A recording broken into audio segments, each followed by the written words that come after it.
Hello, welcome to Truth and Wellness. My name is Joan Warner and I will be your host today. We have with us a very special guest. His name is Jim Murray, and Jim is a mechanical contractor. Welcome, Jim. Thank you. Good to be here. I understand that you specialize in environmentally sound, safe homes. Yes, that's correct. Where would you like to start today?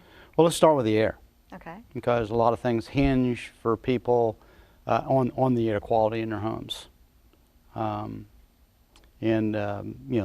that is a big issue. And how would I ensure that my air was safe?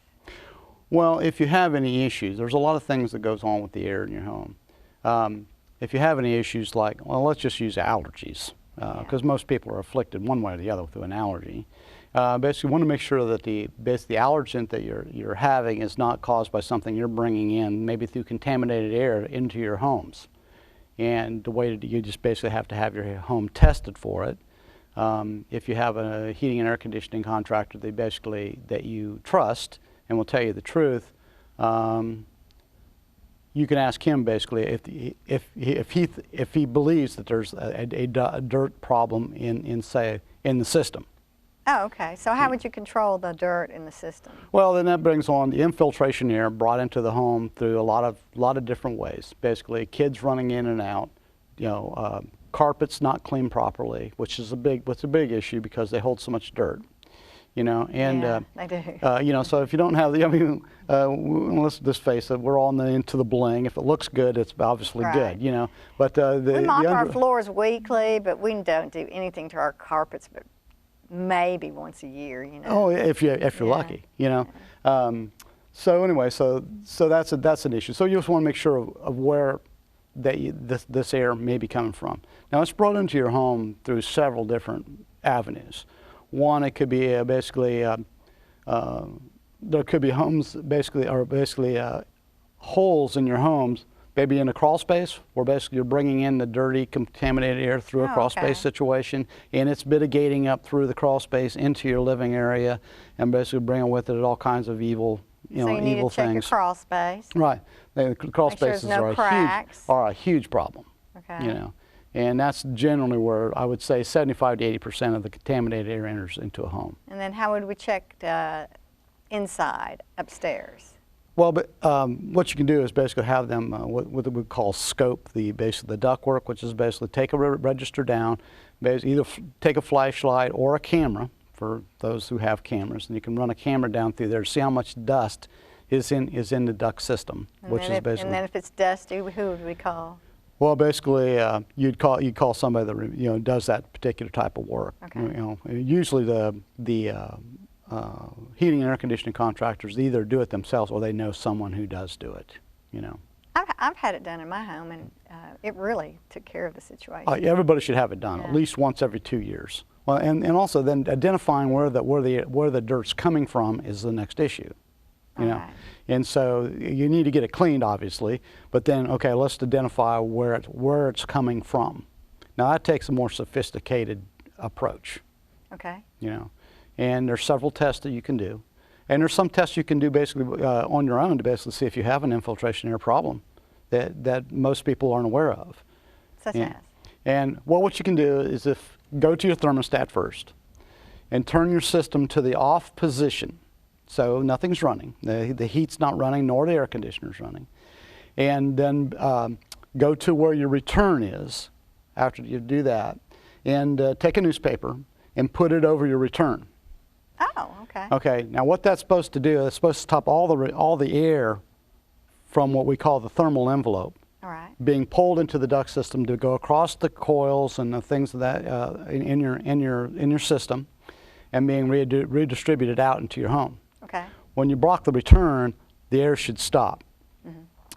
Well, then you go to basically back to your thermostat, Okay. and with your fan only switch, which most thermostats have on them, Right. turn your fan to the on position. Okay. That will just bring on the indoor air fan. And it'll suck the paper up, it'll seal off what it's going to seal off. And then basically go to your nearest floor outlet, or basically ceiling outlet, and see how much air is coming out. If you have any air coming out of there at all, then where's the air coming from? Oh, you got to find it. So basically, you've just solved your own problem. Right. It's coming from outside, either through a contaminated airspace, through an air distribution system that's basically either too old or basically wasn't when it was installed, was not installed correctly, you know. And this modern day equipment that we have as far as heating and air conditioning goes is basically, I mean, it's expensive.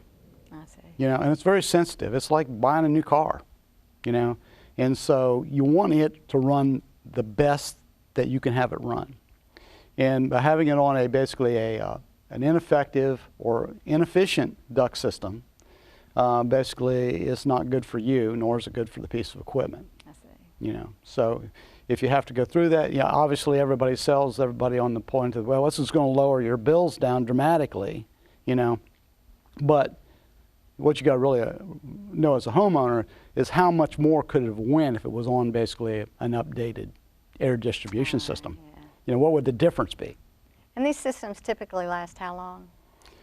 Well, like anything, I always put it right to the warranty. If the manufacturer says 10 years, then it's going to last you 10 years. Okay. You know, if it's going to, now you can get things to last longer simply by taking care of them in a different manner. You know, once you know these issues, like on the heating and air conditioning system, that dirt is the main killer of them. And how often do we change our filters? Well, you should change your filter every 30 days. Every 30 days.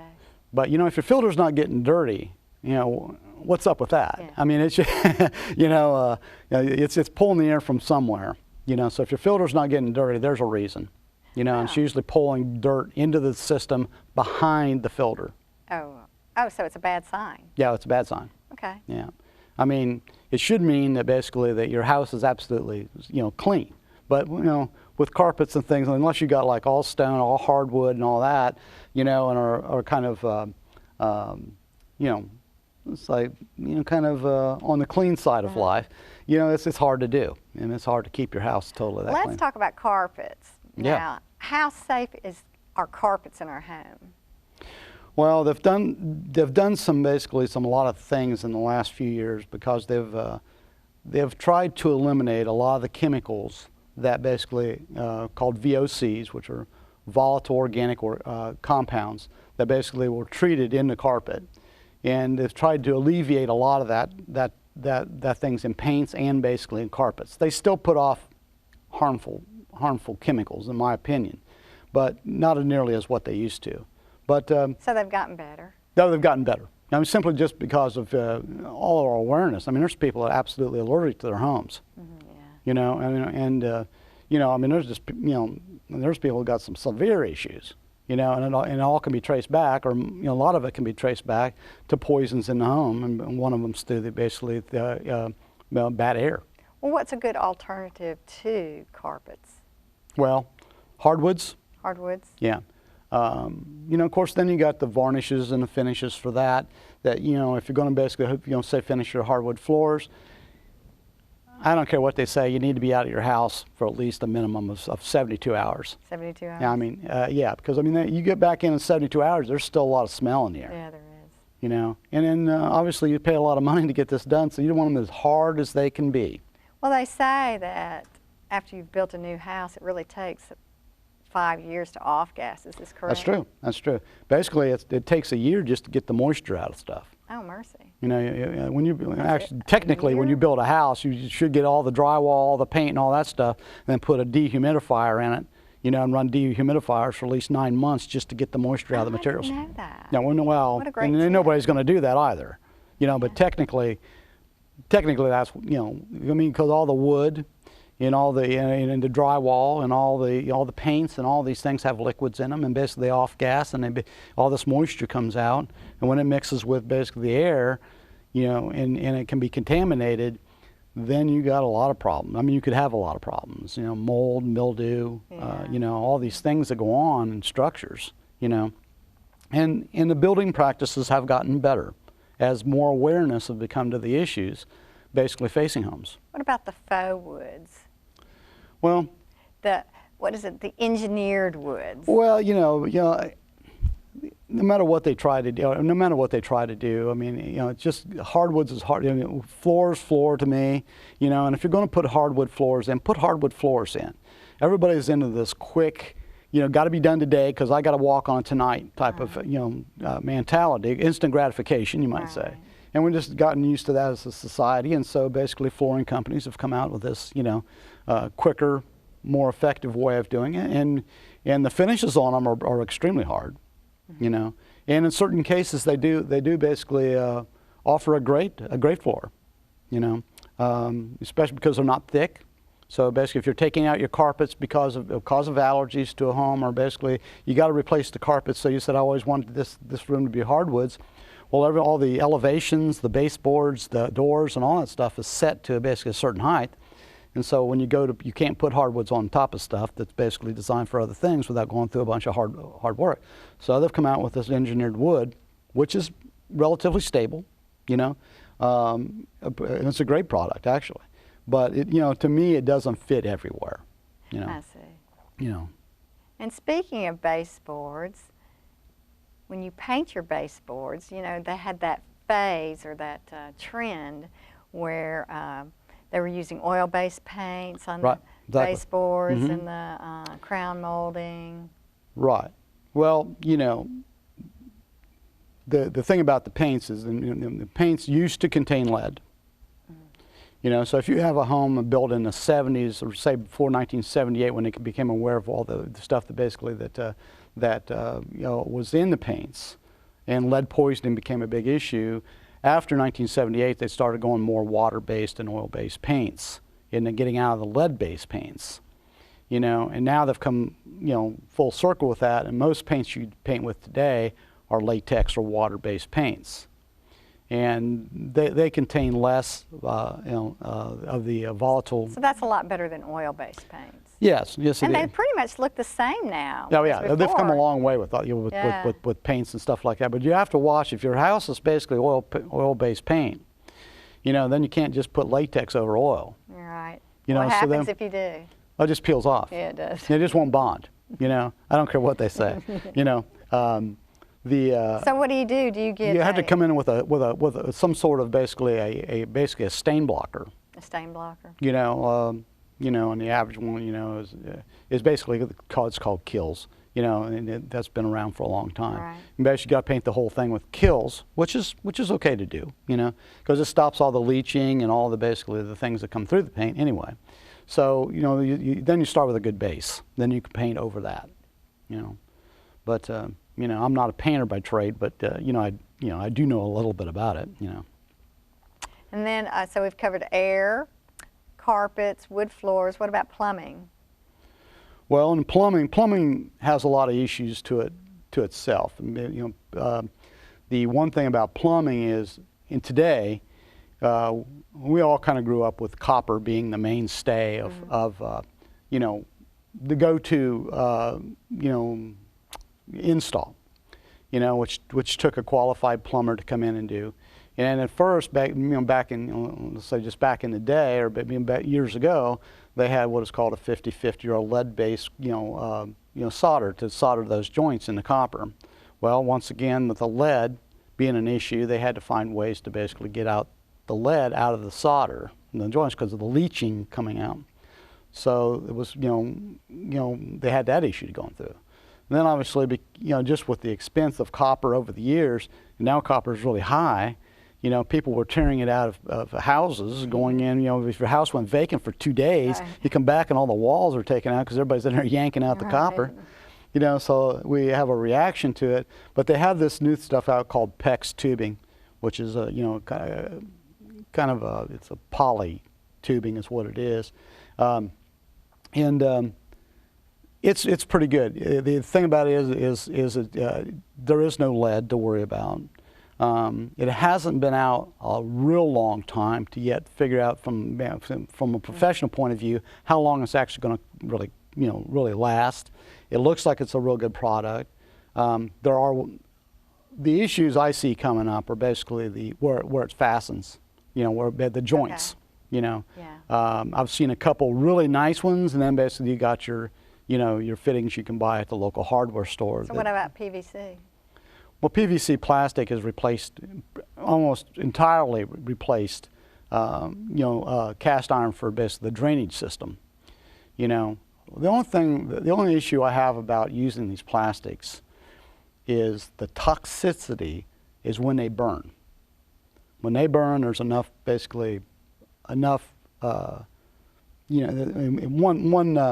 foot of that stuff puts enough stuff in the air to kill a human being. Oh, really? So, yeah. So why would anybody be burning them? Well, I'm just saying, basically, your house catches on fire. Oh. You're in this home, okay? What do you do? We're all trained to get low and kind of get out of the house. But the thing about it is so all this toxic stuff that when it burns, basically all this plastic, when it burns, it creates all this deadly gas. Not only firefighters. I mean, they got them to, the issues with that. And then the whole ordeal. But they're making houses and making buildings a lot safer these days. I mean, chances of fire are kind of slimming down, you might say. Right, right. Let's go back to the air. Okay. Is there like a UV light that will kill bacteria in air conditioners? Yes, that's one way that you can basically clean up your air, and it's extremely healthy and extremely wise to do. Is you can put ultraviolet lights, C spectrum, kills bacteria, and basically that will basically as long as that light can see it and it's airborne, it will die. Where would you get such a product? Well, basically you need to call your heating and air conditioning contractor. Is it costly?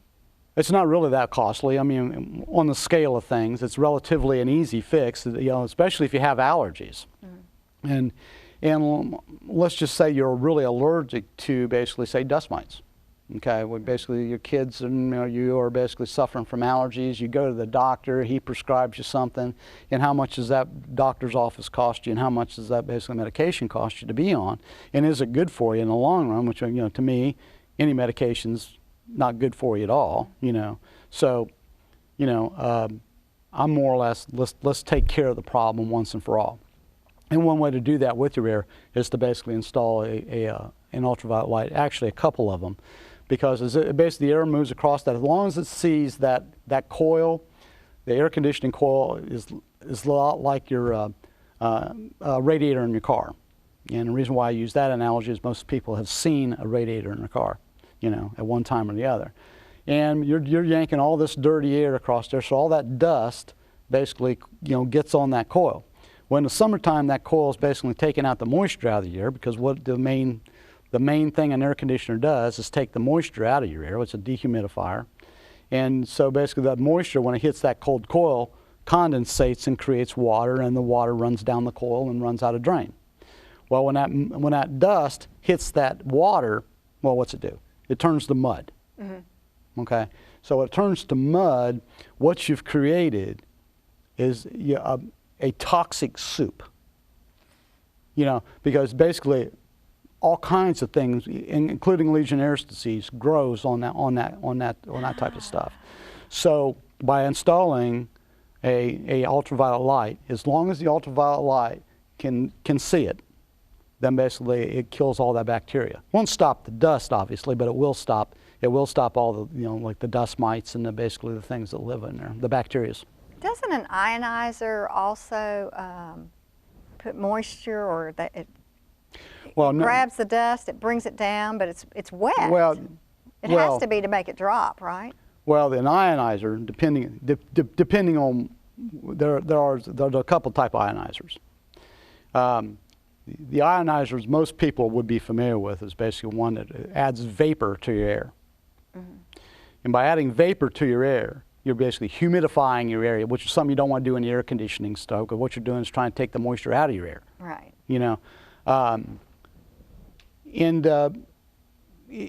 Which is fine, but in the Nashville area, in Tennessee area, we really don't have a humidity problem.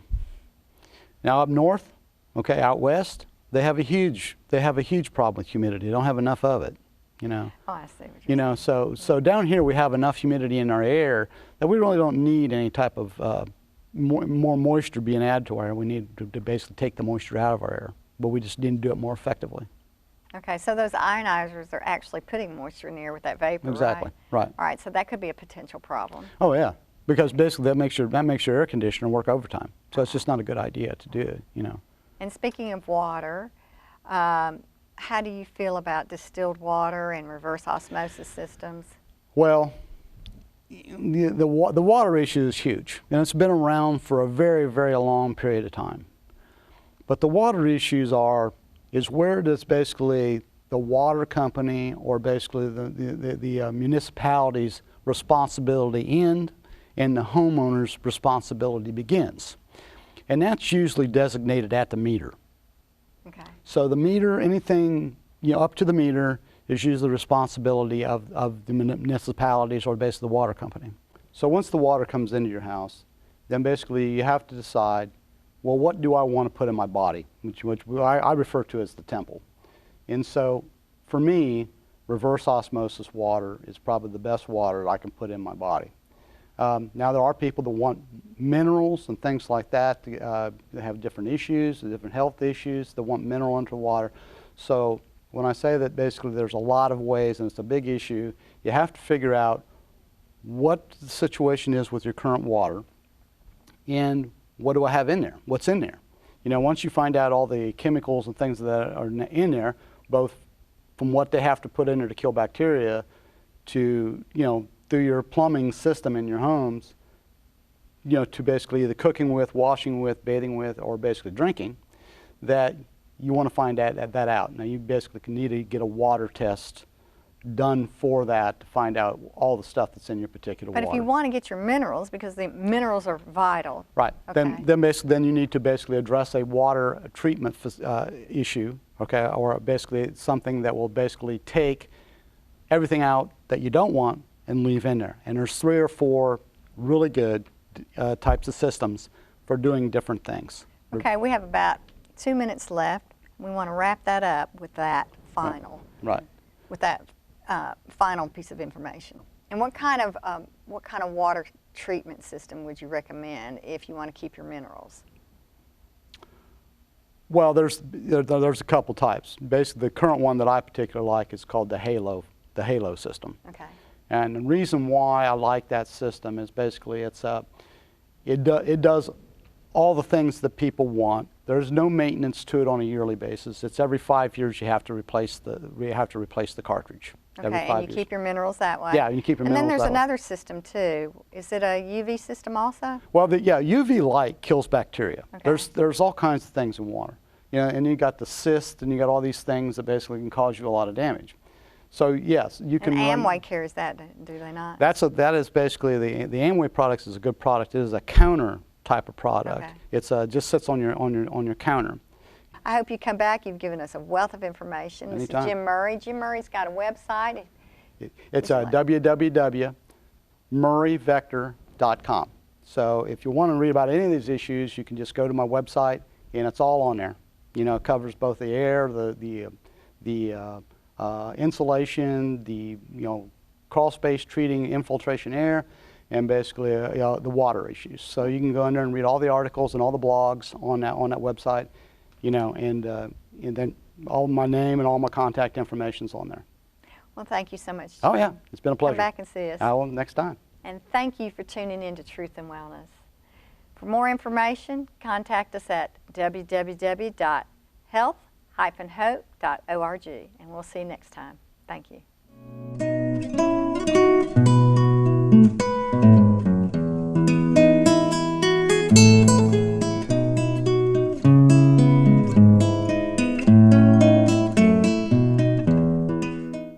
Air, it can't be seen, but we can't survive without it.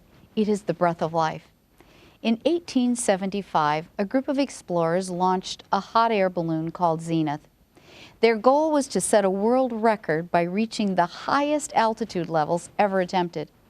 They succeeded by reaching 28,000 feet, but of the 3 men manning the balloon, 2 died due to lack of oxygen. The tragic experience was a solemn reminder that a person can live for weeks without food, days without water, but only minutes without adequate oxygen. It is a basic ingredient to life's existence. When we think of air, we think of oxygen, but air is only 21% oxygen, with the majority being 78% nitrogen and traces of other gases and water. And of course, air quality can vary greatly. Clean, fresh air comes from the purifying of nature itself. Did you know air is purified and energized by storms and lightning, by green plants, trees, running water, sunshine, oceans, and even sand? Unfortunately, clean air is often polluted by industries, car exhaust, and smoke. They add gases, acids, dirt, dust, germs, and ozone to the air. Some of our body reactions can be burning eyes, a runny nose, a headache, coughing, fatigue, various diseases, and even negative emotions. So how can you protect yourself and your family? Well, here are some tips. Move to the country. Consider a less polluted place. Remember, it is nature itself that helps to clean and revitalize the air.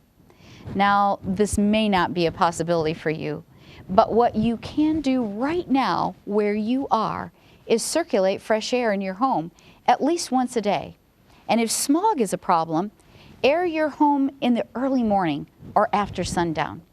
Keep at least 2 windows open for cross ventilation. And in the winter, it may seem a waste of heat, but you will be rewarded with better health.